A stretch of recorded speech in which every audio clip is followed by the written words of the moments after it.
আসসালামু আলাইকুম।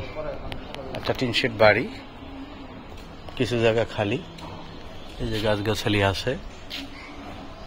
মূলত পুরো 3 কাঠা পুরো স্কোয়ার জমি, বাউন্ডারি করা বাউন্ডারি।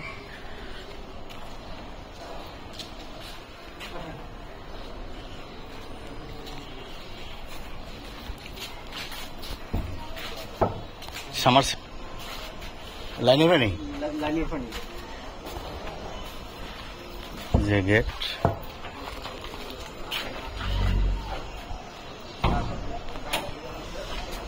মেন মূল রাস্তা থেকে 1 ফ্লোর ভিতরে, 1 ফ্লোরটার ভিতরে এটা হলো 12 ফিট রাস্তা।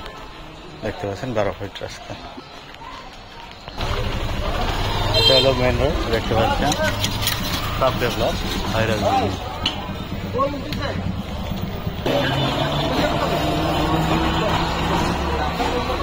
দাম হচ্ছে 1,40,00,000। মালিকের সাথে বসলে নেগোসিয়েশন করা সম্ভব। নেগোসিয়েশন আলোচনা সাপেক্ষে দাম কমবে। মালিকের সাথে বসে নেগোসিয়েশন করে কাগজপত্র যাচাই বাছাই করে জমিটা ক্রয় করতে পারেন। ভালো থাকবেন, সুস্থ থাকবেন, এই কামনা শেষ করছি। ধন্যবাদ। এটা উত্তরা 6 নম্বর সেক্টর, খুবই কাছে এখান থেকে। 6 নম্বর সেক্টরের দিকে আমি যাচ্ছি।